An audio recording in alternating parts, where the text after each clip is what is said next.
Hi friends, నేను మీ దేవిని. Please subscribe my channel. ఒక వెంట్రుక యువరాణి. హిమగిరిని పాలించే శ్వేతగుప్తుడికి ఒక తీవ్ర వివిధ ప్రాంతాల సమస్య ఎదురయ్యింది. యువరాణి సంచాలి తనకు స్వయంవరం తేదీ నిర్ణయించింది. పనుల్లో నిమగ్నమైగానే సంచాలిత శిరోజాలు ఒక్కొక్కటి ఓడసాగాయి. తొలుత దానిని చిన్న సమస్యగానే భావించారు. రోజులు గడిచే కొద్దీ తీవ్రత ఎక్కువయ్యింది. రాజవైద్యులే కాక ప్రముఖ ధన్వంతరులు ఎన్నో మందులు వాడారు, కానీ ఫలితం కనిపించలేదు. ఇంకొన్ని రోజులు గడవగానే యువరాణి ఒక్క వెంట్రుక మాత్రమే మిగిలింది. ఒకరోజు సభలో శ్వేతగుప్తుడు చింతాక్రాంతుడై ఉన్నాడు.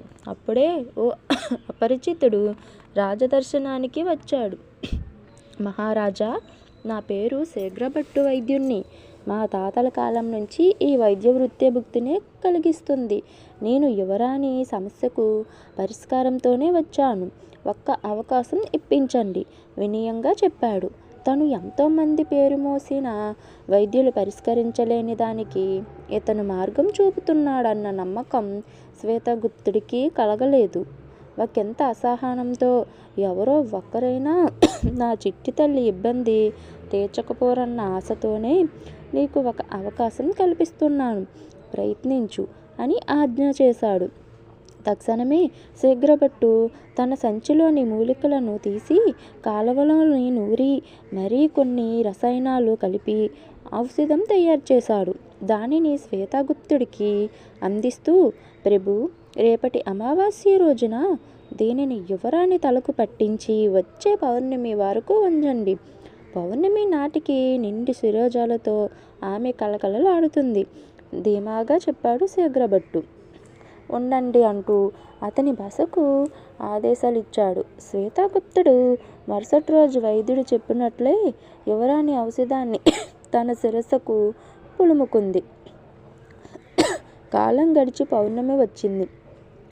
శీఘ్రభట్టు సూచనతో తలస్నానం చేసి అద్దంలో చూసుకున్న సంచాలిత కెవ్వుమంది. ఉన్న ఒక్క వెంట్రుక ఊడి నున్నటి గుండు ప్రత్యక్షమైంది. అది చూసి కోపం పట్టలేని శ్వేతగుప్తుడు శీఘ్రభట్టుకి మరణశిక్ష విధించి చెరసాలలో వేయించాడు. ఆకస్మికంగా వచ్చిన దురవస్థకు శీఘ్రభట్టు పూర్తిగా దిగాలు పడ్డాడు. తాను చేసిన తప్పేమిటో అర్థం కాలేదు. గ్రంథాల్లోని సూచనలను ఖచ్చితంగా పాటించాడు. మరి మరణశిక్ష అమలు సమయం దగ్గరకొచ్చింది. అన్నాహారాలు లేక నీరసించి నేలకు అతుక్కుపోయిన శీఘ్రభట్టును చూసి వనమాలి అనే కాపలాభటుడికి జాలి కలిగింది. అతని దీనస్థితి గురించి ఆలోచించిన వనమాలికి ఓ ఉపాయం తట్టింది. దానిని మెల్లగా శీఘ్రభట్టుకి చెప్పాడతను. అతను చెప్పిన ఉపాయం విన్నాక తన ప్రాణం మిగులుతుందేమోనన్న ఆశ శీఘ్రభట్టులో కలిగింది. మరణశిక్షకు ముందు రోజు అతన్ని శ్వేతగుప్తుడి ముందు భటులు హాజరుపరిచారు. ఉన్న ఒక్క వెంట్రుకను పోగొట్టి మాకెంతో మానసిక వేదనను కలిగించావు. నీకు విధించిన శిక్ష సరైనదేనని మా విశ్వాసం. నీ చివరి కోరిక ఏమిటో చెప్పు, దానిని తీర్చడం మా విధి, గంభీరంగా చెప్పాడు మహారాజు. ఔషధ తయారీలో నేనేలాంటి లోపం చెయ్యలేదని నమ్ముతున్నాను. ఇక దానిని తలకు పూసే సమయమే తారుమారయ్యాయనని నా అనుమానం. ఔషధం మళ్ళీ చేస్తాను. ఈసారి పౌర్ణమి నాడు తలకు పట్టించి అమావాస్య వరకు ఉంచండి. ఫలితం రాకుంటే నాకు శిక్షను అమలు పరచండి. అప్పటి వరకు శిక్షను వాయిదా వెయ్యమనేది నా చివరి కోరిక. అతని మాటలు విని శ్వేతగుప్తుడు కాసేపు ఆలోచించి శిక్ష వాయిదా వేశాడు. ఔషధం తయారు చేశాక పౌర్ణమి రోజు పూసి అమావాస్య వరకు ఉంచారు. ఎంతో విచిత్రం. యువరాణి నల్లటి కురులతో నిగనిగలాడింది. రాజుకైతే పట్టరాని సంతోషం కలిగింది.